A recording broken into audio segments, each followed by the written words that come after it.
I promised myself that I wouldn't cry here today, but it's deep because every time I pray and I thank God, all I have to do is remember where He took me from and where I am. Because I don't look like my past.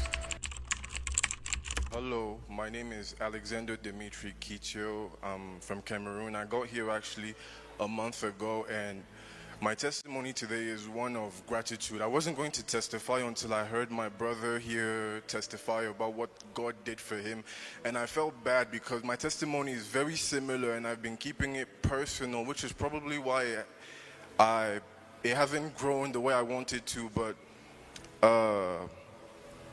I'm proof. Looking at me, I'm proof of the fidelity of and the mercy of God, because I don't look like my past. I don't look like where I came from. I made it to my junior year of university in Texas, and I began hanging around with the wrong group of people.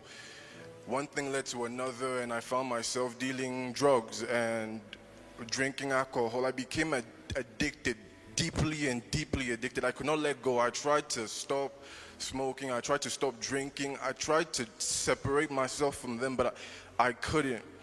It led to a depression, and it led to a 3-year depression, and because of this, I jeopardized my career, my education, my life, the person I was becoming. And Apostle doesn't know that he's indirectly responsible for my breakthrough, because he didn't raise me, but he raised somebody who raised me. I don't know if she's in the room, but Charity, my friend, I want to say thank you to my friend Charity. She works for his PR team, and she sowed the word in my life at a moment where it felt like nobody else was there for me.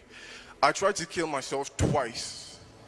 Both of them were unsuccessful. Obviously, that's the mercy of God, but Charity doesn't know that the day that she called me, that was the night of the second attempt, and there was something about her being like, I know you feel like there's nobody who can help you out of that situation, but let me tell you that there's somebody who can. And I gave my life to Christ March of 2023. Look at me 2 years later. Look at me 2 years later, raising up my hands in worship, praying, interceding for my family. I don't look like my past.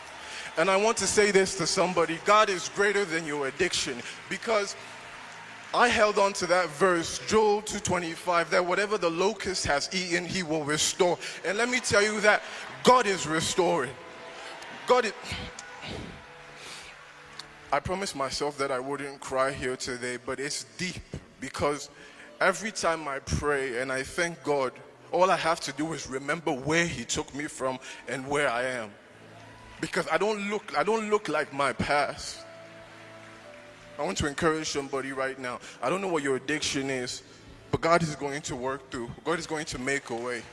Just hold on to Him and trust Him, and trust that because if He can do it in me, then He can also do it in you. Thank you so much. Thank you, Apostle. Thank you, Charity. Thank you, Jesus. Can we celebrate the Lord? Is that how you're going to celebrate the God who took you from the miry clay and set your feet upon the rock to stay? Now you are praising God, looking all beautiful. Can you celebrate the name of the Lord? Can we lift up our hands and magnify the Lord for all the testimonies of His faithfulness, His intervention? Sharing the gospel.